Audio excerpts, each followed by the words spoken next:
And about growing this Rauwolfia serpentina, its life is in the root.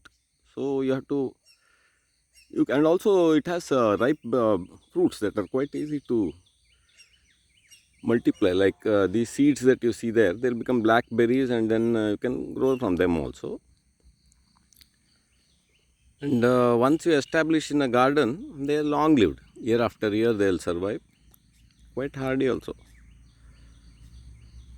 And being a native plant, as long as you don't dig it up and all, it will send out flowers year after year.